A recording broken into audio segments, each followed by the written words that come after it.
This year I'm going to read 100 books. And if you don't believe me, I want you to come back to this video in an year and tell me how you were right and I am wrong, that there's no such thing as reading 100 books in a year. Let's get into it.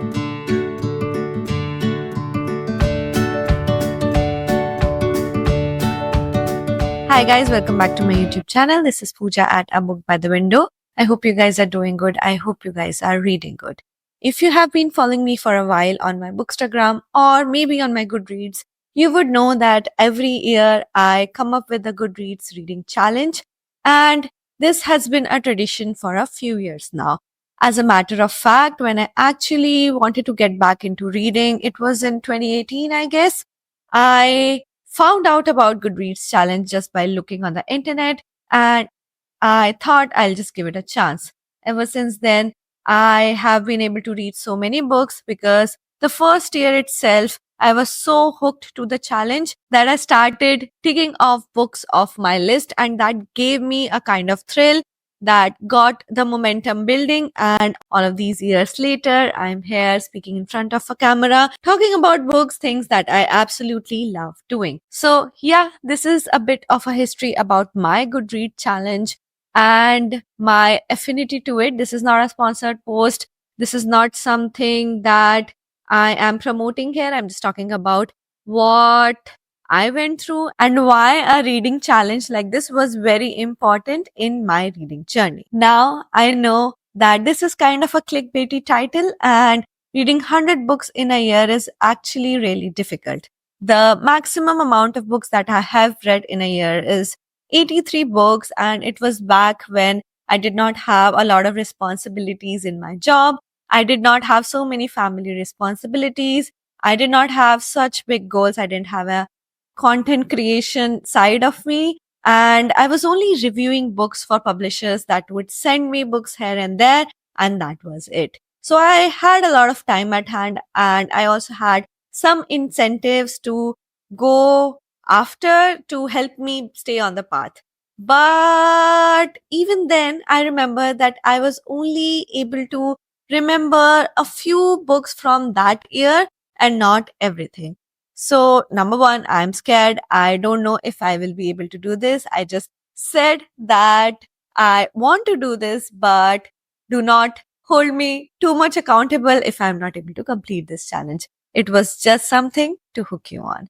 Number two, I want to go into this reading 100 books in this year challenge with a lot of softness and with a lot of slow girl energy this year. Let me tell you why. Because I am the kind of person who goes after her goals very ambitiously, but that also kind of burns me out. It also means that sometimes I have a very bad habit of turning the things that I love, turning the things that are supposed to be my hobby into a goal, into a metric. And when I track it like that, I lost track of why I started in the beginning. Why did I start that challenge at all? And when that happens, it kind of strips away the joy from the activity, and it becomes a goal reaching mechanism for me. I am learning this year how to let that side of myself go, but also actually enjoy doing the things that I love doing. One of it is reading. You know what? When I was a little girl, I would always think once I get my own money, once I am even remotely rich, I can spare some money. I will go about buying my own books, because in my household, we would not have the money to buy any books. As a matter of fact, we were given hand me down as books, even for the course books that we were supposed to read. So it was truly a luxury for me to be able to get any book of any sort. Luckily, I had a really good library in my school, so I would borrow books from there. But the one that I really wanted to read, I would just wait for them, or I had a few books that I would read and reread every single year. So I would think that whenever I would have the money for it, I would buy all the books that I want to buy. But what happens as you grow old, as you realize that real world doesn't work like that. Once you have the money, you don't have the time. And I don't have the time now to read all the books that I want to read. But even then, I want to read a lot of books this year. I told myself that I have been on social media for so long and I also have sort of a social media addiction, and I want to move away from that habit. I want to inculcate good habits in my life, and I want to keep them, cherish them, hone them in a way that they substitute my mental health and make me feel happy. And what better way to do that than to sit and find conscious ways to read? And this is my goal this year. This is why I'm undertaking a very ambitious goal. And I always believe if you set high standards, even if you fail technically by that standard, you will reach somewhere, you will arrive somewhere, and that would still be a win. So, yeah, that is my intention. That is my honest motivation about thinking that I'm going to read 100 books this year. How am I going to do that? What are my strategies? Let's get into that. Surely we all can agree reading 100 books a year is no easy feat, and you need a plan when you want to tackle it head on. What is my plan?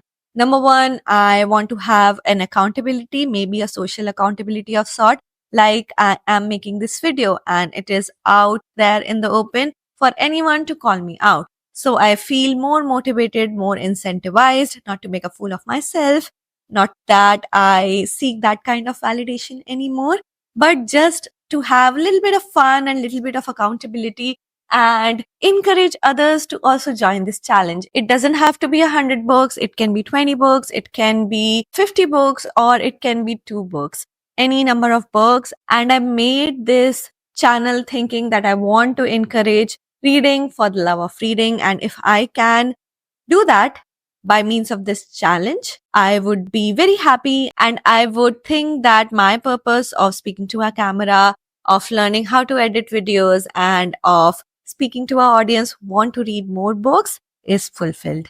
So that is going to be my number one strategy, to have a social accountability and to have this community keep me accountable, and I'm also going to keep you accountable. If you already do not follow me on Goodreads, you can do that. It's going to be in the description box below, and you can track what books I'm reading. If you want to tag along, you can do that. I also have an Instagram where I talk about books that I'm reading. It's also going to be in the description box below. You can send me a message. You can tell me what books you are reading, and I always try to reply to each and every one of you in the busy life that I have.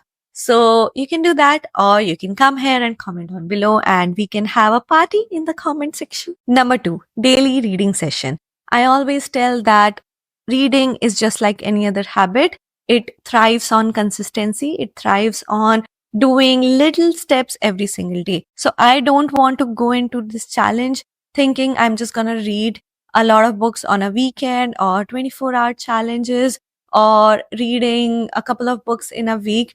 I know in my busy life, I've tried that before. That is not practical. That is not possible. I am not a kid anymore, but I want to hone this habit. I want to move away from my phone and my laptop and my job and everything that happens around me at least for 30 minutes every day. So if I can sit and read the book that I'm reading for 30 minutes a day, that is already a win. And what do you know? I can build up this small habit every single day and reach at 100 books this year. Wish me luck. I don't know how is it going to go, but at least I know that with this intention, I will be able to develop a really good habit. So my goal is, my number 2 strategy is to sit every day and read for 30 minutes and find some time. Like after making this video, it's almost 10:30 in the night. I know what I'm going to do.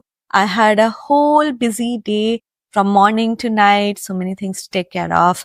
I know my book is waiting for me in bed and I will read it as I prepare for sleep.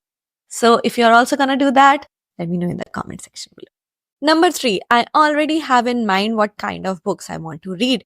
I have a very diverse reading list in my mind, and I'm also designing some reading challenges for me on the way. Maybe every week or every month, I'm going to pick up a book from challenge, and I'm going to challenge myself to read books that I have never read, or maybe read books from authors that I have never read, or genres that scare me and I haven't been able to pick up those books. So I have a small slight idea of all of these reading challenges now. Nothing is very solid at the moment, but I'm pretty sure I'm going to find some time this weekend or in the week to come to get things started, get the ball rolling. And when that happens, I am pretty sure that it is going to make this experience slightly less boring, and I'm never bored by reading books. Let me be honest with you. I have a very strong habit at this point. I can read anything. It has to be somewhat entertaining and or somewhat moving.